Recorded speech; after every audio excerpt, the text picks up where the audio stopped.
Welcome everybody to Street Fighter 2010, the final fight. Hold on, you guys never told me that there was a Street Fighter D-Make made in 2010. A little background on this game, and by that I mean here's the story.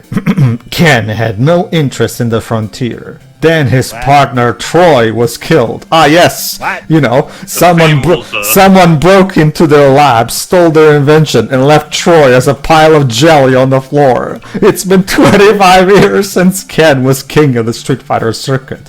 But that's nothing some good bionics can't fix. Fortunately, the killer's path is pretty easy to trace. Every frontier world the killer visited became quickly infested by Troy and Ken's remarkable cyboplasm.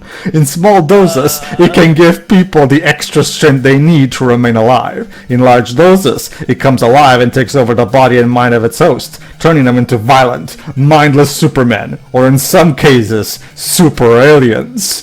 Only the skills of a Street Fighter can pass this gauntlet and destroy the evil fiend responsible, and Ken will avenge his friend's death.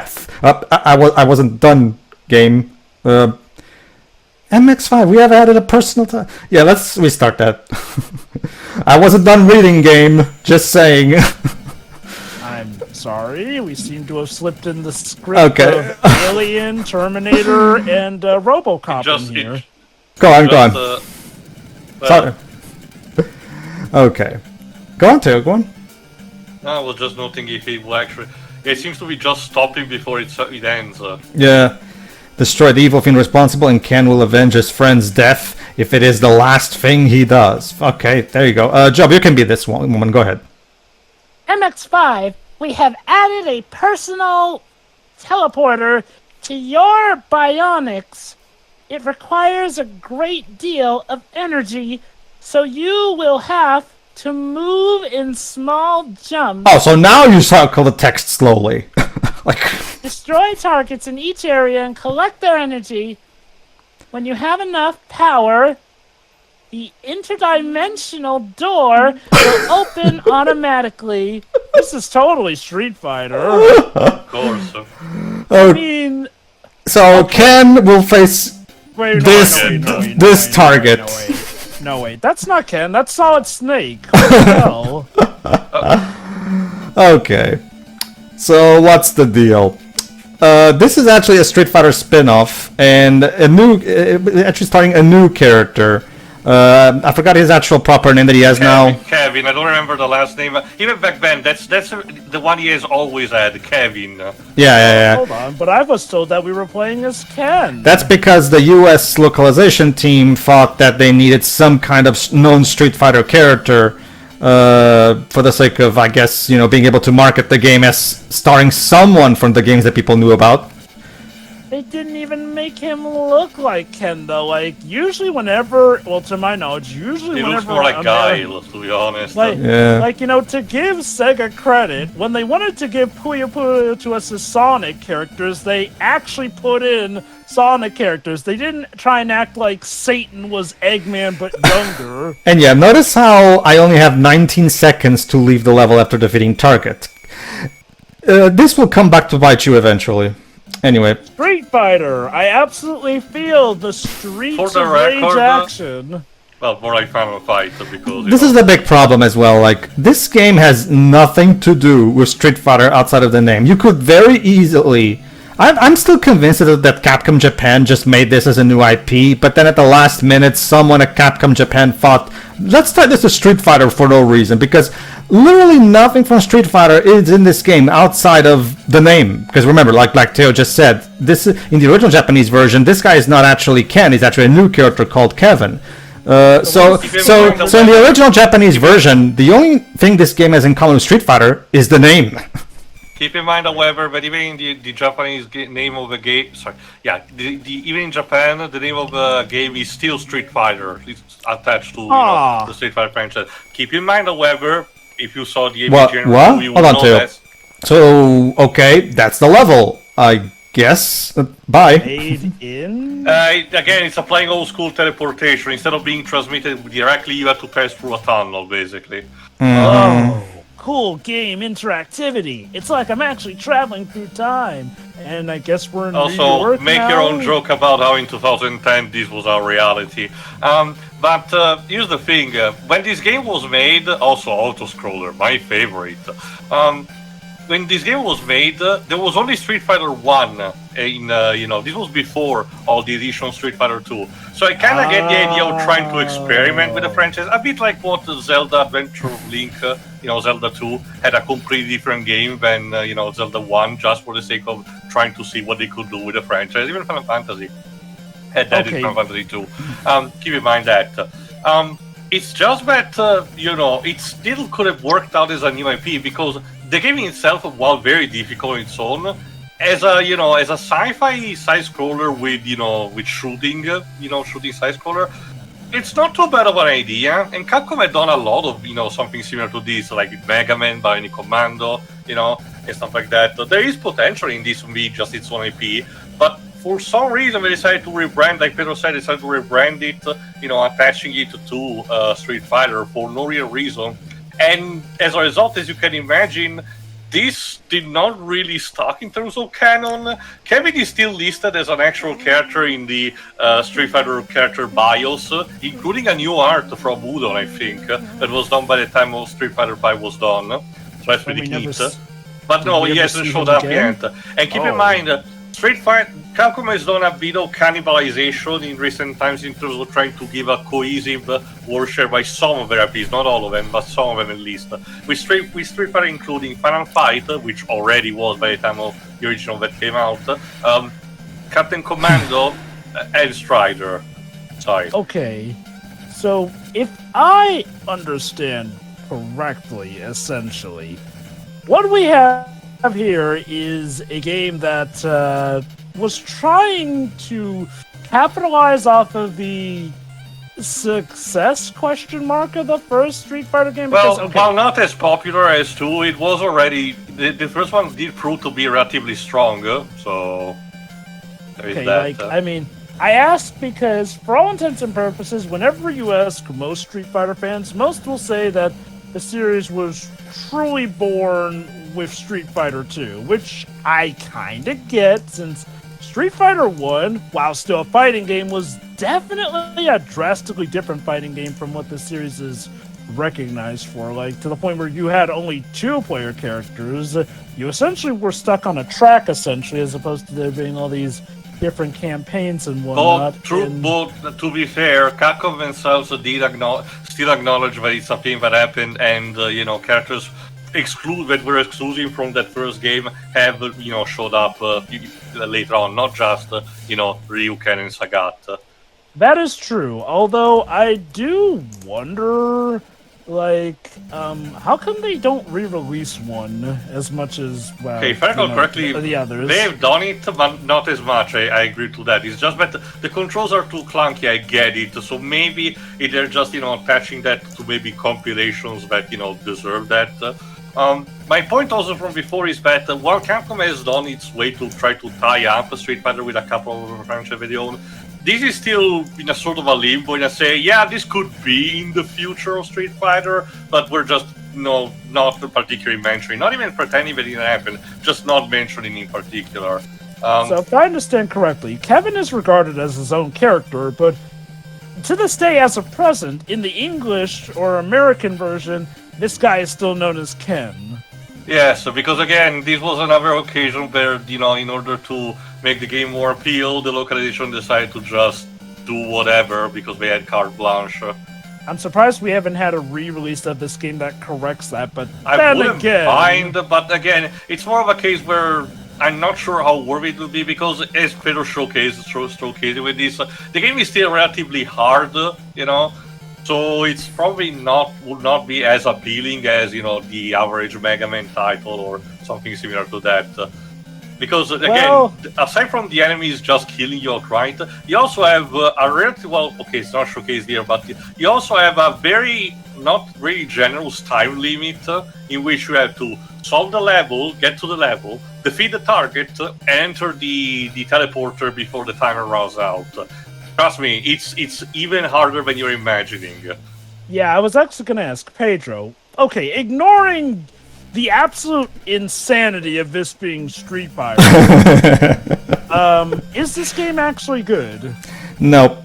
Okay, allow me to explain. So Street Fighter 2010 is a side-scrolling platformer, as you can see, except it's not a very good one, which is kind of weird, because like Teo said, Capcom usually is good at these.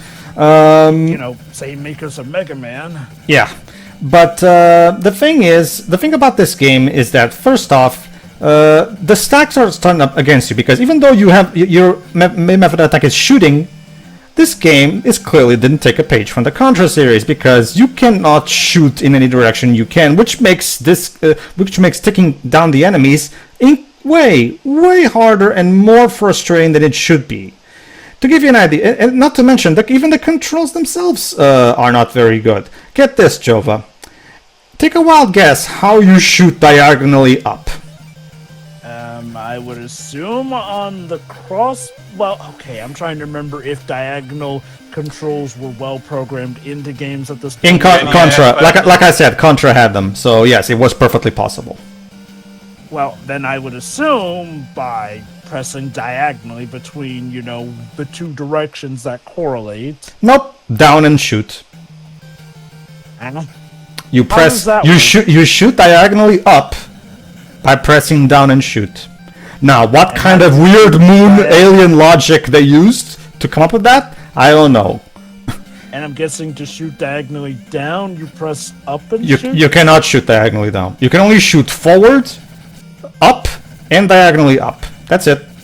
Again, to be fair, this is more consistent with classic Mega Man, admittedly. Okay, but here's the big difference, though. Mega Man's controls made sense.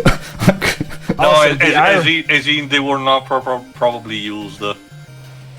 Also, the irony that Mega Man would probably later himself... I have no idea. Seriously, I have no idea how you're even supposed to get there fairly, because I tried, as you see... It's been ages since I tried playing this, they're not even bare power-ups. Maybe? But I mean, I got power-ups earlier, I didn't find anything regarding...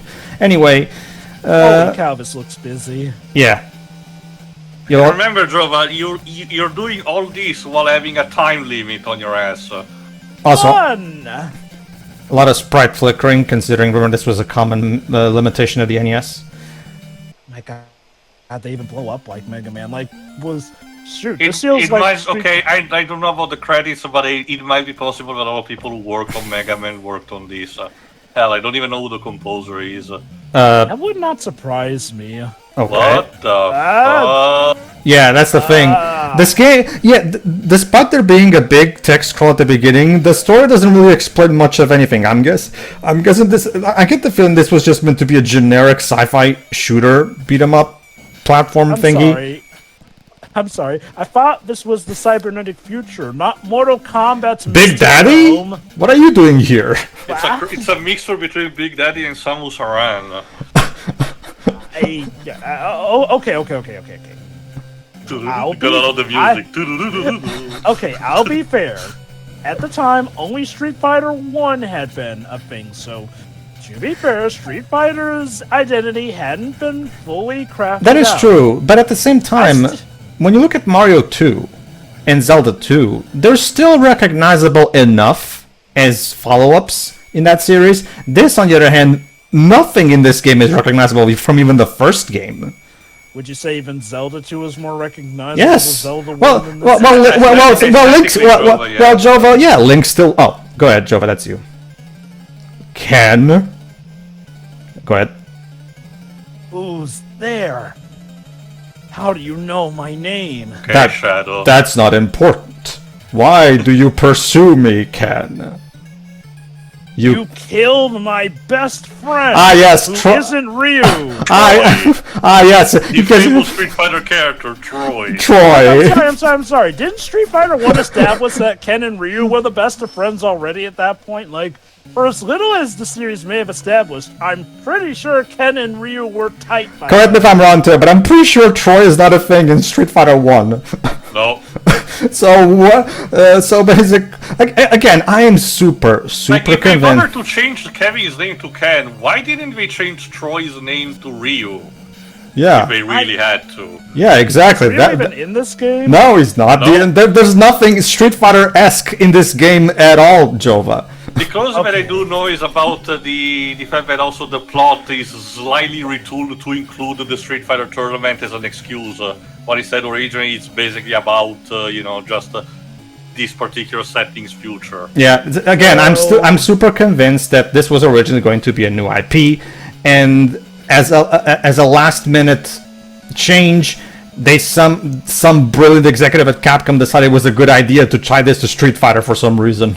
It's kind of like how someone at Sega, when the first Dynamite Cop, game was released called Dynamite Deca, was like, hey, this looks similar to Die Hard. Let's call the game Die Hard Arcade. All right, let me quickly explain how the game works.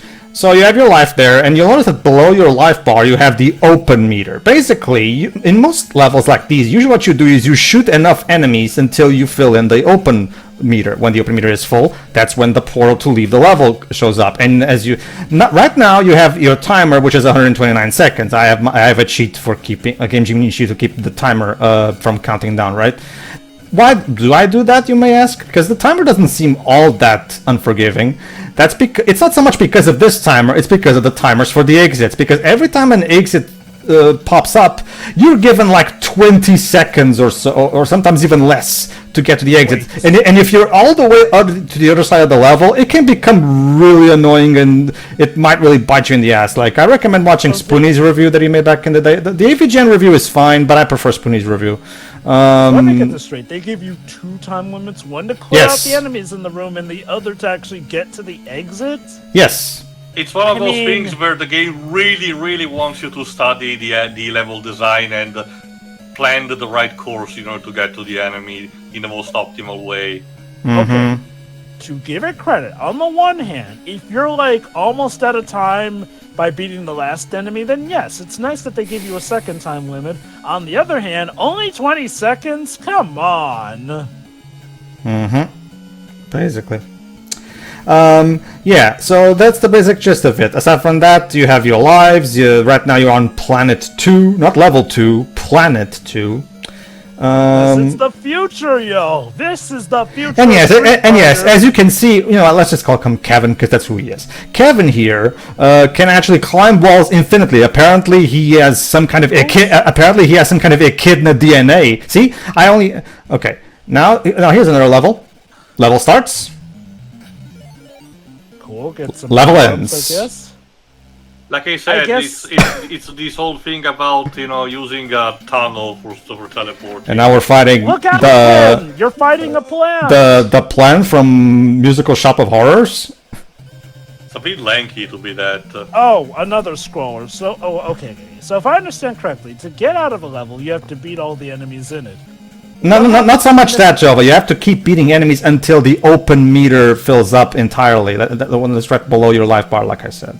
Oh, okay. So defeating enemies helps keep the meter up, if I understand correctly. Yeah. Then. Fortunately, like I said, since Kevin here apparently has echidna DNA, he can climb walls infinitely. In fact, he can even climb fucking water somehow. Don't even ask me how Kevin can climb a liquid object.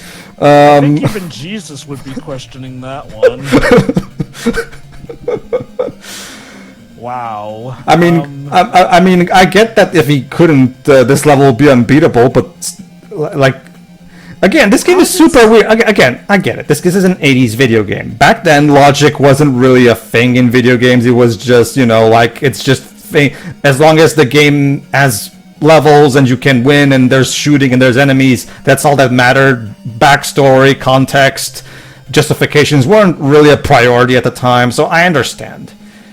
That being said, I mean, the game still bothered to throw in a whole Star Wars-esque scroll of text to show off the backstory, so it does feel like they at the very least did try to give this game some kind of story.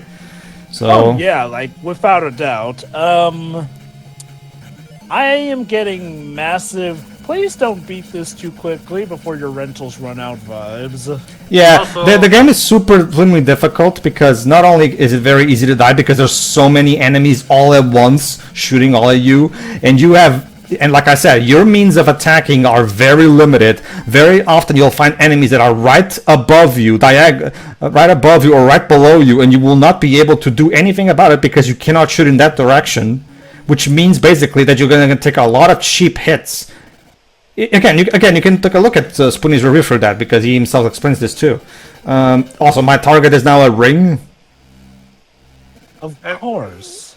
Okay, Anyway, I find it interesting how there's occasionally cutscenes in between levels, but they don't really explain what are these targets that Kevin is shooting exactly. Like how does this relate to the cyberplasm problem exactly? You know, I have to wonder, back in the old days of gaming, if they actually did have script writers who wrote out these vast narratives, and the challenge was, okay, here's the story, now do your best to translate this into a silent 8-bit cutscene. Yeah. Most of the time, a lot of stuff was also told in the manual, so maybe it's a case where more is added there. Okay, fine. You guys hold the fort. I'm gonna take a look at the manual. Go ahead. Let me just. I can tell in the meantime that the reason why I recognize the composer is because he's legendary Junko Tamiya, which composed for both Bionic Commando, the original Strider, 1943, and the NES Sweet Home game, as in the precursor of Resident Evil. Alright. Essentially, he has been very, one of the very basics at Capcom when it came to establishing, music for their here it is. games. And my target is now a giant eye. Okay. That or a chandelier. Okay, there we go. Okay, so so the manual starts with a special message from Capcom. Thank you for selecting the exciting and action-packed Street Fighter 2010 The Final Fight. This is our latest addition to our collection of arcade-inspired games for the Nintendo Entertainment System. Following such hits as Mega Man 2, Bionic Commando, and Codename Viper, Street Fighter 2010 continues the tradition of bringing arcade action to your home. Blah, blah, blah, more PR shit. Let me see the part that they talk about the story. Do I want to know what that red stuff rising Oh, here we on go. the ground is? No, you don't. Here you go. The story page is different than the one that's in the game, apparently. So let's read it. Ken, as in Kevin, Ken grew up in a world of violence. He mastered the martial arts at a very early age and went on a global tour to challenge the greatest street fighters of the world. He was victorious. Upon returning to his home country, he enrolled at Bargum University.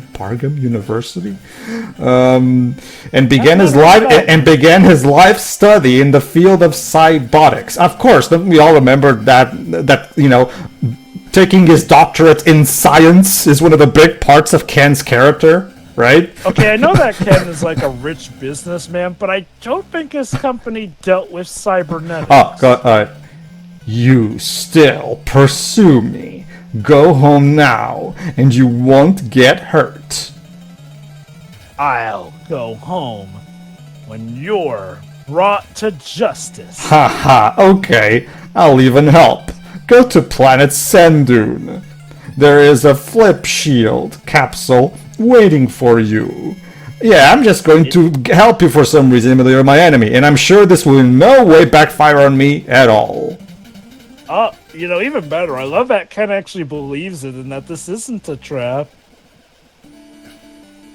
So, do we have to get the spice here, Tio? Sorry? Do we have to get the spice here on planet Sandune? Yeah, anyway, let me continue. Okay, so while at Bargum, he was befriended by a gifted classmate named Troy. After many years, they perfected a revolutionary discovery they named cyboplasm. This substance, when properly administered, could make a man several times stronger than normal. This came at a good time, for mankind had just perfected travel to the frontier, quote-unquote. I'm not kidding, they put frontier in quotes, of other worlds. It's supposed to be space. I guess. Ken had no interest in traveling to the new frontier, which is that's what I said at the beginning of the game, but he was glad their invention could be helpful. One day, he came to their lab and found it nearly destroyed. His partner Troy was killed and their formula was stolen. The killer escaped to the new worlds. Ken knew he must avenge his fallen friend. He now has a very keen interest in the frontier. Oh, so now that there's a revenge quest, now we... And yes, just like the TMNT NES manuals, this one also has the usual FCC page talking about how you should not pound this thing with a hammer and all that shit that I've joked about before. I also love this one. How to identify and resolve radio TV interference problems. You know what? I will say this. This is definitely one of those things from the good old days of gaming that I definitely do not want to return. At least nowadays you can play a game without worrying about radio interference problems. It was part of that whole thing about, if you stay close to the TV, you're gonna go blind. No, not that's not that. I mean, it's the whole thing where having a radio can interfere with the NES somehow. That's what it means. Like I said, mostly fabricated, but not actually happened. That's what I mean. Mm-hmm. And you'll recall some of I'm afraid that the manual does not help jack shit. Sorry. I mean, I guess it gives a bit of a context of why Ken has these powers. So, to my understanding, it's not like Capcom are ashamed of this game, are they? Not really. It's more of we're not super proud of that, if that's what you're asking. But they being on the joke and admitted that yes, it's a bit stupid, but it's not really like we're forgetting about it. I'm mainly asking because this game completely escaped all my video game knowledge. Like, I don't even recall seeing fans how are you really... supposed to get there? Oh, you're supposed to jump on the jellyfish, okay. Yeah, it's just that I was not supposed to kill that first jellyfish. Which means, Theo, if you kill that first jellyfish You're for whatever, you're soft-locked. Brilliant. Ooh. Okay, like, I'll admit, knowledge of this game completely eluded me. Like, I haven't even really seen fan animations or fan art dedicated to it. Let me get it to you. There's, like I said, there's the official art, very official art created for the when the other, all these Street Fighter history characters were cataloged. So how often do Capcom re-release this game? I don't know. Let me give me just a second. It is remarkably bizarre. I mean, the one excuse I can give is it was the second thing Street Fighter ever made, which, funnily enough, it shares in common with Star Wars The Holiday Special being the second ever media thing released of Star Wars, technically. Oh, let me guess. Another level with nothing in it? Oh, never mind. There are enemies. Hold on. So yeah, this is one of those. This is one of those levels that's just like pointless. Like, seriously, like there are levels that are hard as balls, and there are levels like these that are so insultingly easy. It's like I'm playing Silver Surfer again. Like, well, again, I think the idea of these levels is to essentially give you power-ups and whatnot easily. I guess keeping it interactive. All right, so let's continue. Okay. Yes, Tim. I found something. It's tied to the end of the game, so I'll be vague to it. But let me put it this way also. Apparently, Troy was not even called Troy in the original game. It was called... Okay, it's written J-O-S-E, but I don't know if he's, Jose or Jose. Like, write it down for me. Write it down for me, so I can... J-O-S-E, Pedro, that's the spelling. Oh, so it is Jose. Okay. But, so you're telling me that you had the opportunity to actually call the character Ryu, but you didn't. Yep. And you chose another name. Yeah. Have you actually played Street Fighter? That's what I'm pondering. Like, did the people who localized this even play the first Street Fighter? I mean, just the first, because that's all they had to do. No. Okay, this is the thing. You didn't even need to play the game. I mean, surely they had at the very least some way to easily figure out the names of the characters without playing the game. It wouldn't be difficult at all. Even more, they clearly knew Ken, so... Speaking of which, the complete name of our protagonist is Kevin Straker. Not Striker, Straker. Okay, I'm guessing maybe if I were to give them the benefit of the doubt, they thought that killing off Ryu would piss off people since, the best friend dies or whatnot. Although in that case, I wonder why not just do like in Street Fighter 1 and have both Ryu and Ken playable? You'll see eventually, Joe. That game's not over yet. Yeah. So here's the basic gist of it. Like I said, we have never got any proper info on anybody who worked on the game or from Capcom themselves. But until further evidence to the contrary, I'm just going to assume that this was never meant to be a Street Fighter game, and was just the executives who had the brilliant idea of putting the name on it. There you I, go, on the other... There's official art of Kevin. Like he said, it was done by the time of Street Fighter V. Capcom developed like a sort of an in-universe website titled to Shadaloo that cataloged, hold on. Jova? What's wrong with me? Every time I get hurt, it feels like something is crawling around inside me. You. Thanks. That was a thing. Essentially, again, they had this in-universe thing titled Shadaloo that, if I recall correctly, cataloged every single character that appeared in the Street Fighter franchise ever up until that point. And yes, that included both Kevin and also the villain of this game. Okay, so the dealio with Kevin here, he looks more like Captain Commando if he were the Terminator. Kinda. Again, it seems to be a mix of something else that Capcom did around the time. A bit of Bionic Commando, a bit of Captain Commando, and a bit of Mega Man, admittedly, too. So... It is very, very weird. There we go. What was I gonna say? So...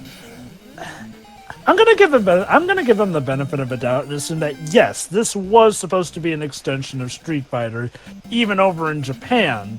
Because to give it credit, yeah, like I said, the name of the game was also Street Fighter in Japan. Not sure if it was Street Fighter 2010, but it does contain Street Fighter. Oh no, that's not that I'm not doubting that the Japanese title is also Street Fighter. What I'm doubting is the reason why they called it Street Fighter, because if the developers themselves always intended for this to be a Street Fighter spin-off from the get-go, then surely they would have included something else that would be recognizable in this game about Street Fighter. Like I said, yes, that is true. Which person from Ghost and Goblins designed this level? I don't know. Okay, so the basic gist of it too is that I have to be careful so the ceiling won't crush me. Yeah, no, I noticed because the difficulty seems to have ramped up to those levels because everything is throwing a projectile on screen, you have the time limit, and you have also the ceiling to watch out for. This game, that's this game's way of challenge. Like you usually like to say too, this game's way of difficulty is throwing everything in you in the kitchen sink.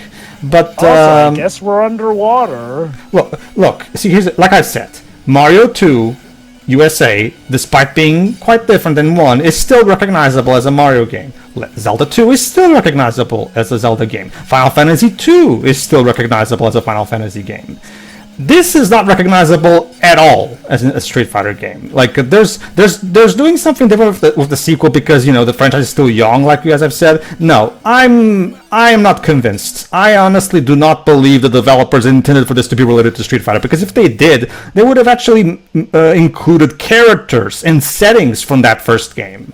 Or at the very least have something that's at the very least feels Street Fighter-ish in some kind of way. And as James said also in his review, while Final Fight at the end of the day is still connected to Street Fighter and eventually got properly integrated via having characters showed up, on its surface, the first Final Fight looks very different from Street Fighter, and it was even supposed to be called properly like Street Fighter 87 or something. That is true too, but I will argue Final Fight looks more like Street Fighter than this game does, even. But my point is that I get the idea what Capcom was trying to do at the time was having a sort of a spearheaded initiative of having a bunch of games that looked and played differently, just labeled Street Fighter and, just basically acting under, the same flagship type of IP.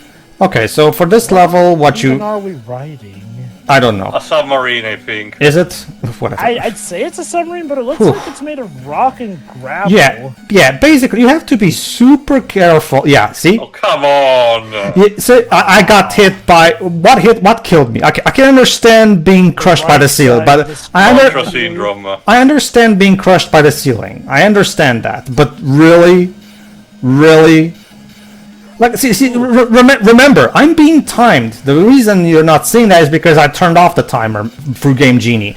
In the vanilla version of this game, I am being timed, meaning I can't just sit here and take my time doing things. I have to hurry, right? So, yeah, like as you start to see the problem here. This game is literally custom designed to tick you off in every possible way.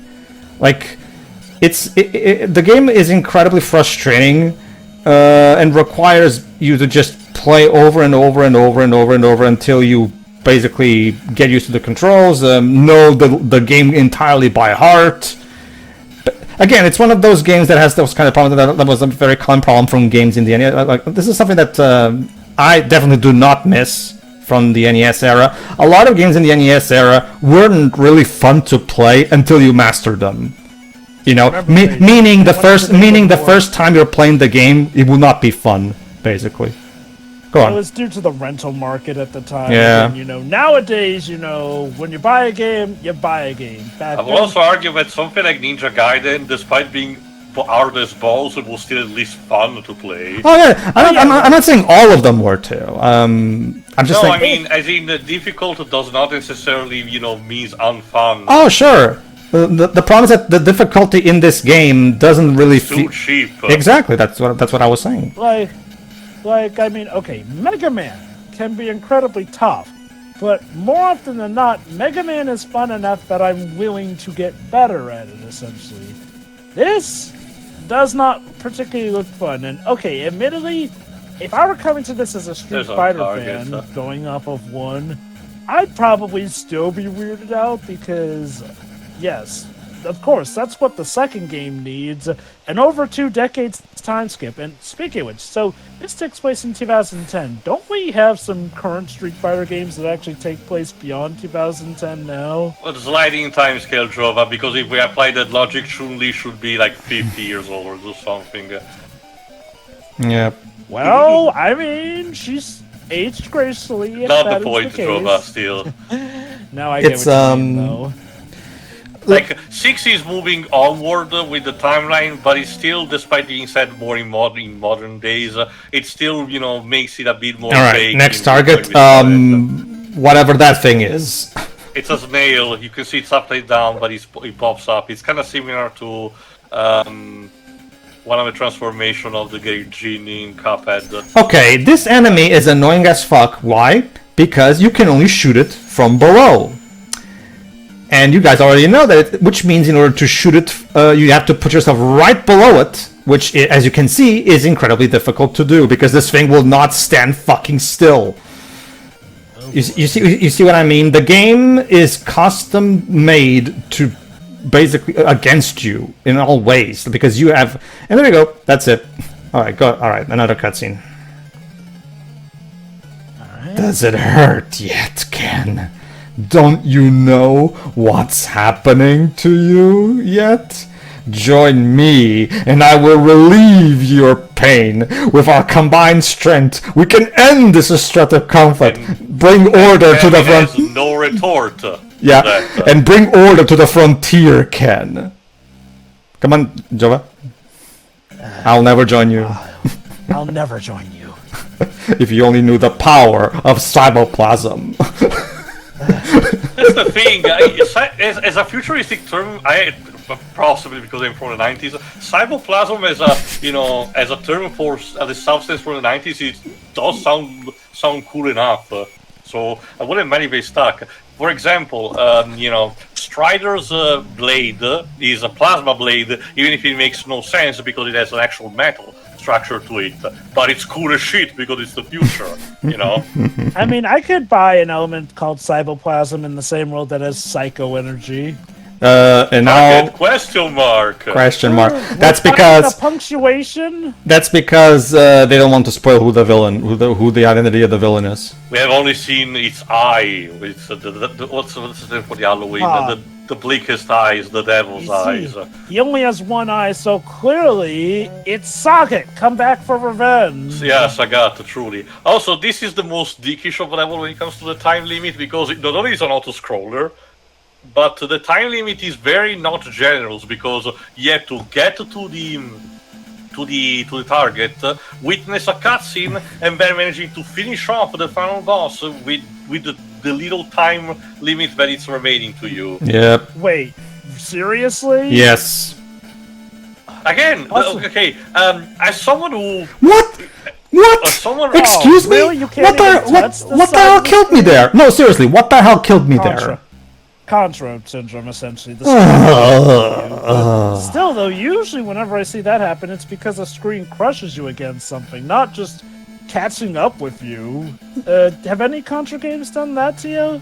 Not to that extent. I mean, usually in Contra, what happens is if you fall, or if you go back and everything. But no, in this. Go on. Sorry. My point is, as someone who masochistically actually managed to finish, all the Ghosts and Goblins games, each of them, mind you, in one night, one per night, I can tell you that the time limit in those tend to be more generous, and those are still hard as balls. Also, I just never get it. Why have a time limit in a stage that's an auto-scroller?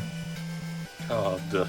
I mean, To be fair, again, the idea is that some Mario levels tend to have that, despite also, retaining the time limit. But that's mostly because they are designed to have all of them have the time limit. So. Okay.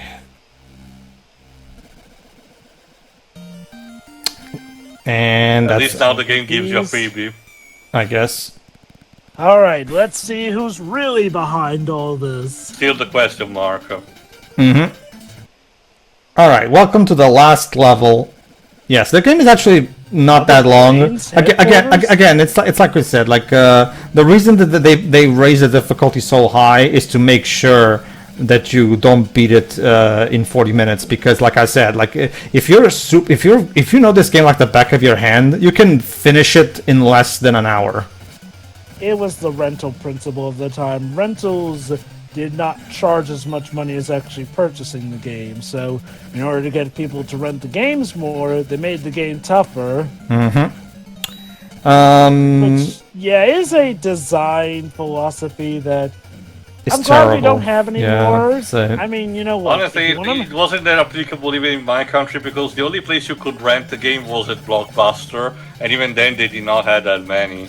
So it was full purchase here or cost shit. And like you said, for the longest time we only had GameStop as our only game store channel. So alright, so let's keep going. Time to see who's the final boss. The final level also kind of has a bit of a boss rush between previous bosses. Here's the ring thing. We just fought the whatever that thing is. I guess. I don't know what most of these. And here's the second boss again. I don't know what most of these things are, because they all look so. Again, it's like I'm playing Battletoads. Everything in it is so weird. Did the manual had the concept art for these? I don't think so, but let me just double check again. Also, the tradition of having the boss rush is mostly tied to because Mega Man did it. Oh, so. It actually does have. Okay. Skimmer, Basher is stored. The second boss is called Basher. They just have their names. That doesn't actually tell us anything about the enemies. At least it's better than just Target.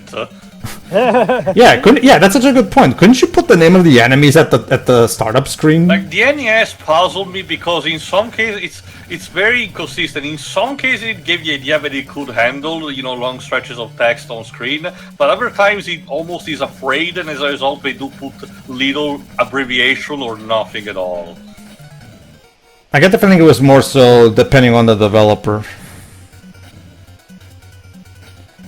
Okay. So I presume at least each boss gets their own different time limit. No, you have to do it all in one time. No, you have to do this entire game on just. Less than 5 minutes if you see that the timer below. And remember, if you die, you start again. All right, here we go. Okay. A doctor? Welcome, Ken. Go ahead, Joba. Troy?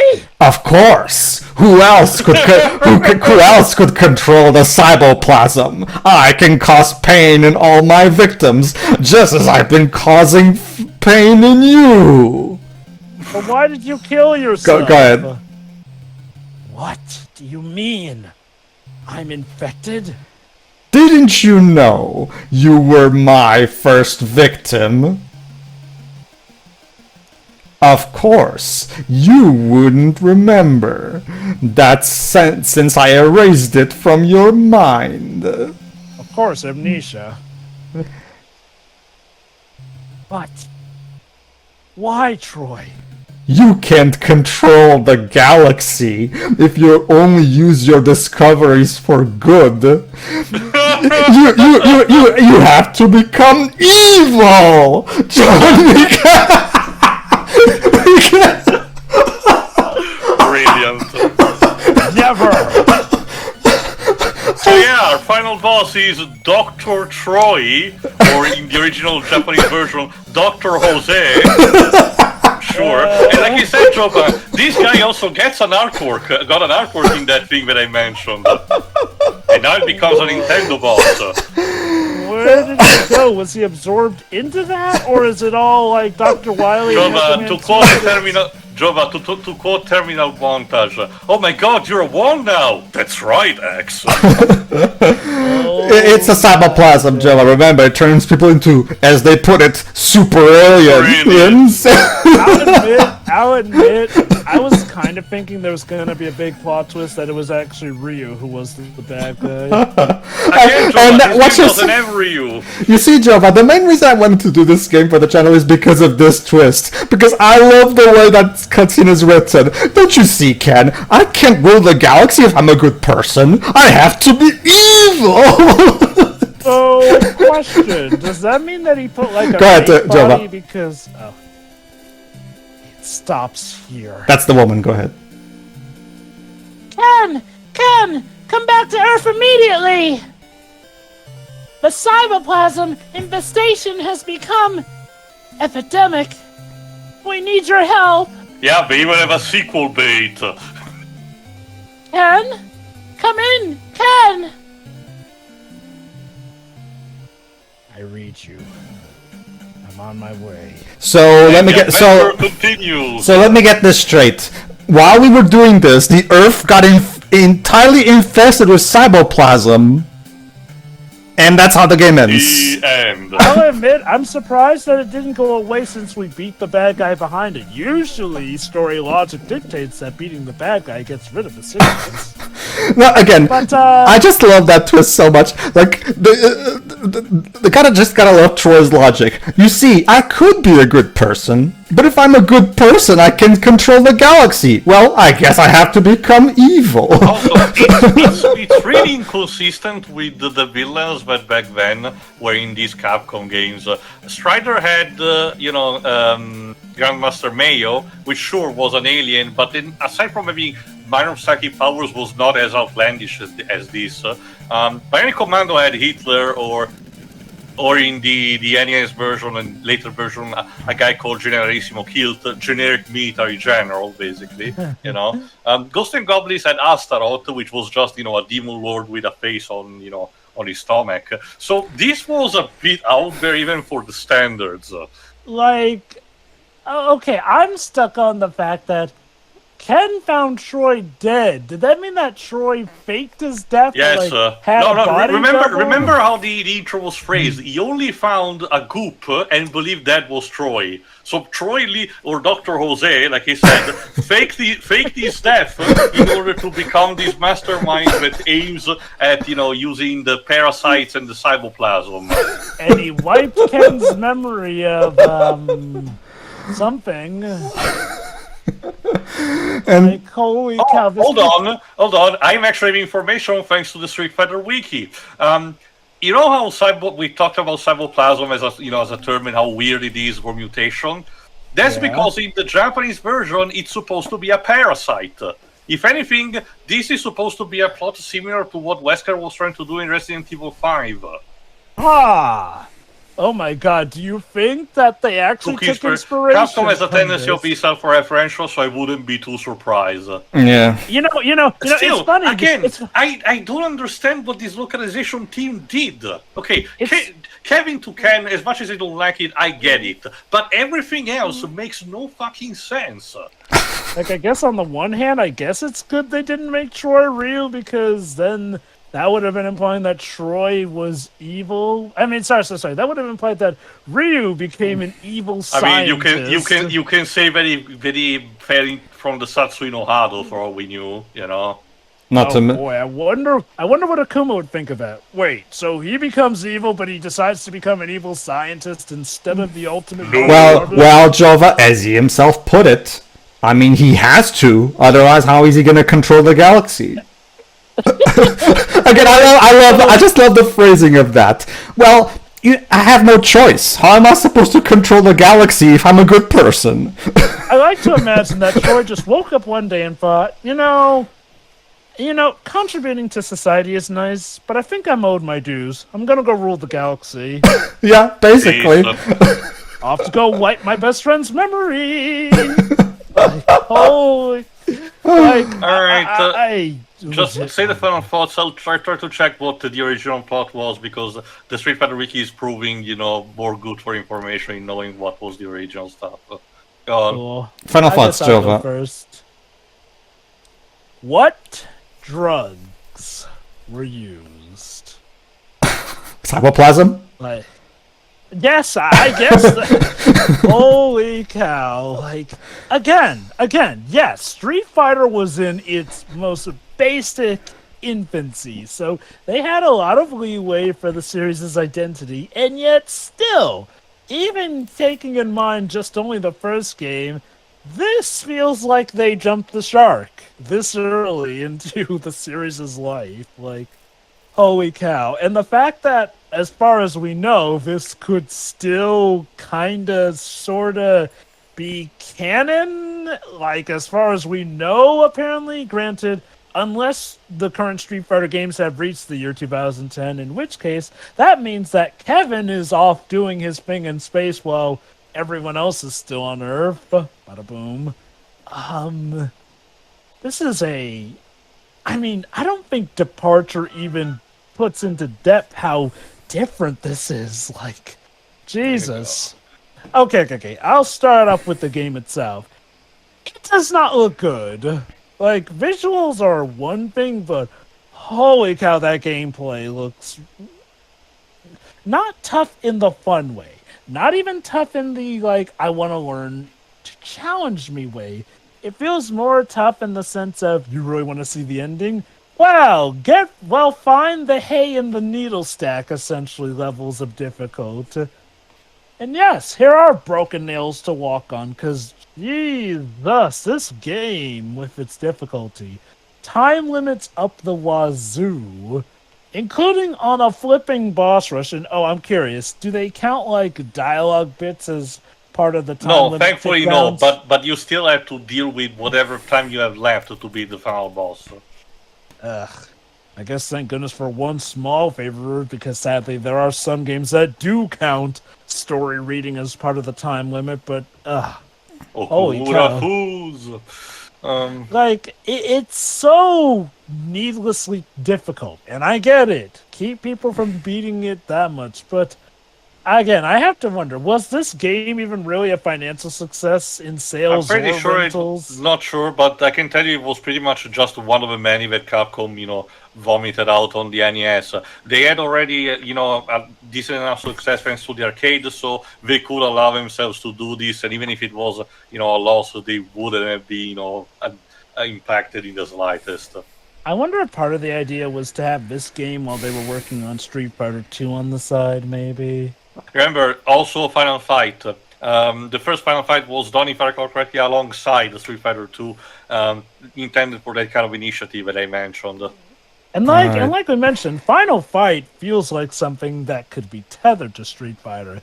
This, I get it, it's the deep future, but it's insane. Even the story, for what little there is absolutely insane. Okay, so we can infer that Troy faked his death. He just decided to be evil. Okay, I'll be fair to games of this day and age. They were not Shakespeare, okay? Stuff had to be close and to the point. There was only so much you could fit on a cartridge. That being said, surely you could have made a bit more of a compelling narrative about Ken being betrayed by his best friend, who then turns into an actual alien in the end that we have to kill, I presume. And, it's funny we mentioned the similarities to Resident Evil 5, because Ken here actually looks like Wesker if he was from the cyber future. He even got the shades and everything. He's the good guy. Oh, boy.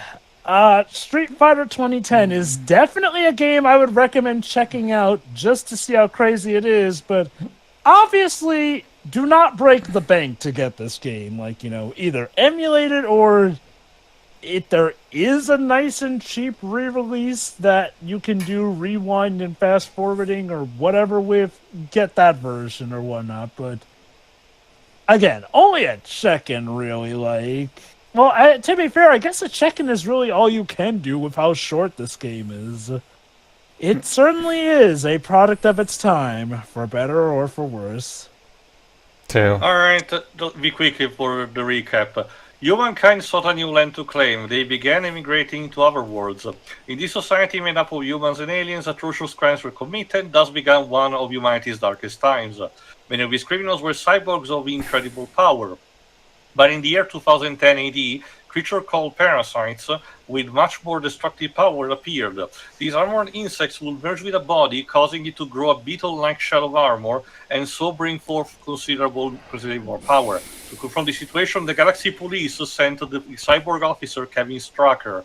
His orders are to destroy the parasite and gather their power, which will open a dimensional gate to the next area, though the gate will only remain open for 10 seconds, after which it will close and Kevin will die. With this in mind, he sets out to his mission. Again, the important thing that you need to know from this is that there's a bit more clear idea what these enemies are. There's even copying from the Japanese manual that actually has artwork on these on all of the enemies, bosses and regular enemies, But it kind of makes more sense as a story on its own, and more importantly, doesn't make Dr. Jose, or Troy, friend with Kevin. He's just someone who was working on the project, and Kevin didn't know him personally. I get the idea what the localization did was trying to tie more the two characters in order to give a bit more emotional, resonance to the final boss, but I don't know. Like, again... Weird. The only thing I can excuse to a degree is maybe the changing the name of Kevin to Ken. And even then, it's kind of a stretch. Everything else is just garbage. Like, pure prime example of localization doing everything wrong that it could happen. Because at the end of the day, the story as a whole, for as much as the game in itself, is ball-bustingly difficult, this separate story on its own is perfectly fine. Not that much if it was Strider or Bionic Commando would have been. So, not really inexcusable what Capcom USA did back in the day. The game on its own still is very, very hard. It's interesting for a let's look at it, but without cheats, you're probably not going to have that much fun. So for once, I kind of understand using the George Rule method, I would say, however, this is prime material for of a 2.5D remake, similar to what the new Strider and Bionic Commando games actually have been. Again, just iron out the more dickish elements, mostly the off-screen insta-kill and the time limit, and you have a decent enough side-scrolling shooters that you can do with models. Again, it would be neat in a way of re-releasing the game, by ironing out the kinks. And I get this potential. It's just that the fact that it's attached to Street Fighter in such a way, I get the idea. That's probably why they just left it in that limbo, because aside from making it just the future and nothing else. Still, considering that both Kevin and Dr. Jose did got official artwork for that Shadow database, who knows what the future may entail. Pedro. Well, I do appreciate having the real names. I'm still gonna call him Troy because it's funnier that way. Again, the whole there are some who call me Tim joke. That way you can still say that Kevin literally told the final boss, "No way, Jose," and killed him. Yeah, I guess I'm thinking that in the back of my head too. I guess so. All right, now the game is not very good. The art direction is creative, I guess, but there's only so much that can carry the game. The music is fine, but definitely I've heard better from Capcom on the NES. The difficulty's bullshit. Kevin is a pathetic protagonist because he has so limited in how he can defend himself. it's just the game is just like throws everything at you, super difficult, and gives you little to nothing to defend yourself with, and as a result, it creates a very frustrating experience. Which is why I had to use Game Genie to make this game even remotely tolerable. And as you saw, even with the Game Genie, I still had quite a lot of snags in the process. So yeah, it's not good at all, and I can definitely see why this hasn't been re-released, because it's not exactly great, and I can imagine there's not particularly big demand for this to have a re-release. I don't think Street Fighter fans particularly care, and non-Street Fighter fans even less. So aside from the whole, the virus is still going on back at Earth, this more or less wraps itself also, up. I'm pretty sure this is on the Nintendo Switch online service at this point. Oh, is it? Technically speaking, yeah, it's listed on Nintendo. At least for my country, it's listed on the Nintendo website. Oh, okay. In that case, I guess so. Then. I'm pretty sure it was on Virtual Console back on the Wii and Wii U days.